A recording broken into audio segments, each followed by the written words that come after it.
Clandestine Live. We're here at the Salt Mine Studio Oasis venue and enjoying this beautiful Arizona weather. I'm actually sitting outside in my suit, man. I'm still just cool as can be, man. Cool. Ice cold, if you will, right? I'm cool.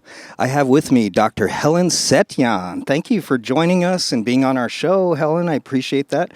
Or you could Dr. Evil me right now and say, you could call me doctor, right? I will for sake of authority and showing how cool we are, you know, how legitimate we are on this show, Clandestine. Right, Clandestine Live is a talk show. We have fun, but we also want to talk about serious issues, so it's always an honor to have a VIP. Someone that has educated themselves, studied, right? You're a few things. You work in physical therapy. You're a board-certified physical therapist, right? You're also a yoga instructor, a Yoga Alliance certified instructor, correct? And also a mindfulness facilitator. Man, I need some of that facilitation in my life. The show took a lot of facilitation, and thankfully we have people like yourself. And I've been saying, right, I'm the idiot surrounded by experts, you know, and referring to that expertise, again, Dr. Helen Setyan was nice enough to join us here, board-certified physical therapist. And a lot of us may not know what physical therapy is. You know, we have a broad stroke, if you will, of what that means. I remember I had to go through a lot of it after recovery, right, after a motorcycle wreck and after breaking bones. And I loved my physical therapist because they helped me get back to life. You know, so tell us, how did you become, you know, coming from your family, we know your family a little bit, right? The viewers are familiar, and I'm very honored to just talk with any one of you, you know, to have you on the show. Again, I want to be informative, so at this time, explain to us, maybe there's someone interested, or like I said, they don't really know what physical therapy does or how it relates to healthcare and to your health plan, your treatment plan. So let us know, how did you become a physical therapist? Thank you. First, I'd like to just say thank you for inviting me, and I'm really happy to be here. Just being in this environment, it's really grounding, you know, immediate sense of comfort and ease and joy, which is really important, and the essence of, I'd say, mindfulness, which is kind of what brings it all together here and what is the beginning point. You know, you spoke about, you know, the expertise and, you know, official titles and so forth. But I really like to say that, you know, it really is important to always have a beginner's mind. And that is the essence of how we will always continue to learn and grow. And in the context of rehabilitation and recovery, which is what brings us here, you do want to have a beginner's mind with that. So someone who is coming to me with injuries and pain, or whether it is acute onset or a chronic issue, we do want to begin from the beginning. Sometimes we do have to start in the middle, but the beginner's mind is really sort of being open to the possibility of change. And so as a physical therapist, the biggest thing that I like to do is instill hope that there can be change regardless of where they are in their journey. So a little bit about physical therapy. Like you mentioned, I am a physical therapist, also yoga teacher, and mindfulness facilitator. And this journey is really, you know, over the course of 10 years, you know, and the only reason I sort of took on these disciplines and titles was because I feel there is a deep need for integration when we are working with pain and recovery. And so I really look at the entire person. So with physical therapy, you know, people are coming to us, we're experts, we're movement experts. We diagnose and treat people with multiple musculoskeletal neurological conditions. So, you know, we do a full-on thorough evaluation, look at movement patterns, look at their life story, their occupation, you know, what their goals are, personal, professional, because all of these things will determine a person's plan of care. And so we pretty much look at all these things to then work with the person to develop their plan and get each person to where they desire. See how I need facilitation? Well, it's wonderful, and I'm fumbling with these a little bit. As I said, I'm certainly not an expert, and these are things you can focus energy and healing. And I wanted to sit with these, specifically you and I, working with music therapy and things like that. We're the ones maybe in the hospital that when the accountant sees the expenditures, they're going, "What? Why did I buy these foam pillows, and why did we get these Vajras and different? Why did we get a pyramid? These kind of things in my life, right? Or colored lights or an instrument. However, like you said, the whole person, I really enjoy that you said we have to start from the beginning. Remember that we're beginners and we're only learning, especially meeting a patient, right? Or a client in healthcare. You can't be jaded enough to think you know all about what their condition is or their recovery, right? You definitely have to do an assessment. And I believe assessment also will help us, right? I'm sitting in this pyramid here and inspired by the Buddhist culture. You're going to, you enjoyed the fire blessing and the puja earlier in the show. And here, as I've worked with different healthcare professionals like yourself, I also see that it's very important to utilize other modalities, right? To plug those things in. So when I read the bio and I saw that you were also a yoga instructor, I definitely, let's, hold on, let's see, I'm holding this thing. Let me put this on so we can let's see, this will focus energy to me, right? And we can have fun and make fun of me, of course, right?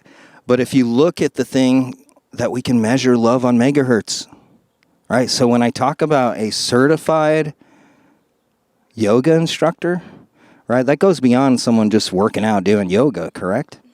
So how did yoga become part of your modalities? Because I see that it is. And when you say that you're a mindfulness facilitator, I realize that, wow, that's like a bridge between these things. A physical therapist, a yoga instructor, and a mindfulness facilitator.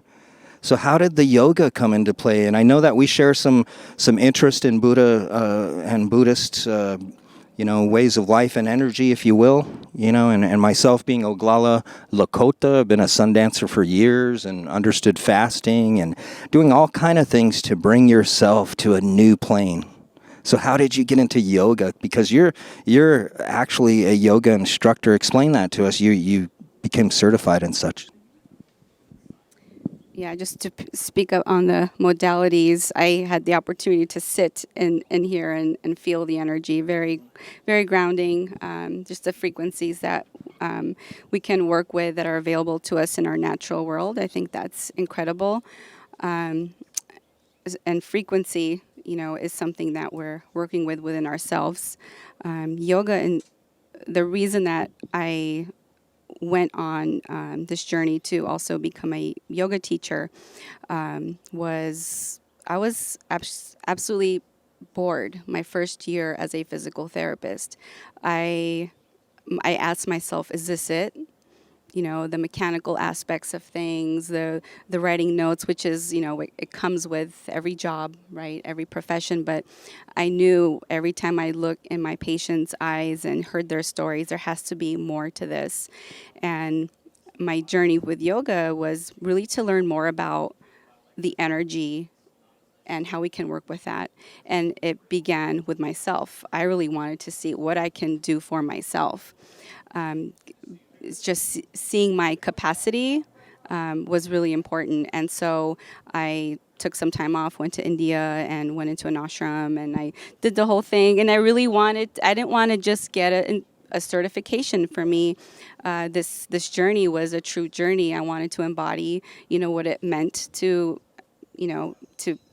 live and be in the art of living. So for me, that was what it was about. And once I was there, I got introduced to Reiki, and I got my first attunement, and I had my first real true meditation, and it took me on to this whole journey after that, and that's where it all began. And so crystals came into play. How can we work with this? How can we work again with the land? Fasting is a very, very important part of my life, and just centering, making sure you have time for meditation, even if it's 3 minutes a day. All of these things bring it together, and so that's how my path to yoga really began, and then it grew from that. Now it's just this integration where there is no separation between now we're doing physical therapy or now we're doing yoga and now we're meditating. No, there is really no separation, and I do like to utilize what is available at that moment. And that's where the grounding and presence is really important right now. We're in this space, this beautiful space with these beautiful crystals and this wonderful energy of people who are coming together for a greater vision, and that's what we're working with. And so and that's alchemy at its best. Well, that's beauty. I'm smiling, and as a musician, it's music to my ears. And speaking of musicians, we're talking about being able to view your father and mother play, and I certainly want to have you introduce them and so forth, right? Because it's an honor to have the family lineage together, right?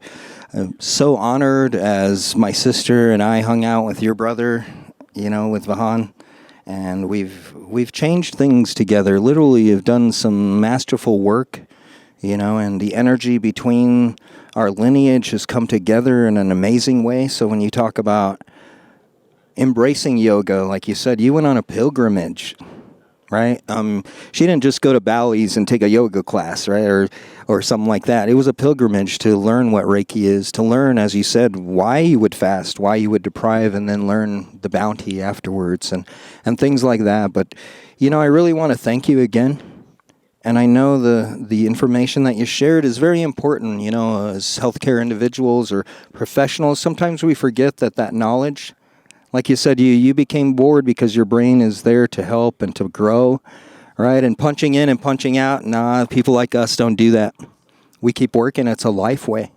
So I thank you for sharing that with our viewers. And again, Dr. Helen Setyan, certified physical therapist. And I'm going to hand her this mic again. Thank you for sharing Clandestine Live and viewing our show. Our content is important, and it's heartfelt and intentful. I'd like you to now introduce your parents, if you would, because we're going to share their music, and you're gonna see that, and you've felt that. Master artist. I'm in awe. As a musician, when I was told that your father and mother were master musicians, first chair cello, first chair violin, and then your dad a bass player. True to my heart, but I want you to introduce them in lineage, because I gifted your father a necklace, right? And that necklace certifies and signifies in my life that he's a chieftain, that he's an elder, and someone to be respected. Thank you. Yes, I'm incredibly grateful to have them as my parents. My mother is Veronica Setyan. She is a first chair cellist, and just a little bit about that, she played all through her pregnancies, and, I was in this music in utero. So, every time I hear a cello, it doesn't matter. The world stops for me, and this is where true beauty does lie. Conservatory trained, traveled throughout Armenia, Russia, and so she has a lot of talent, not just musically, but it comes through her heart as well. And my father, Haika Setyan, first chair violinist, also incredible. He can play anything. If he just hears a sound, he can take that note and just go somewhere else with it and takes you on a journey. Improvisational skills, amazing. He was truly what got me into love of the violin jazz, because he can also do that as well. And so we're very honored to have this honor of introduction as well. So thank you so much.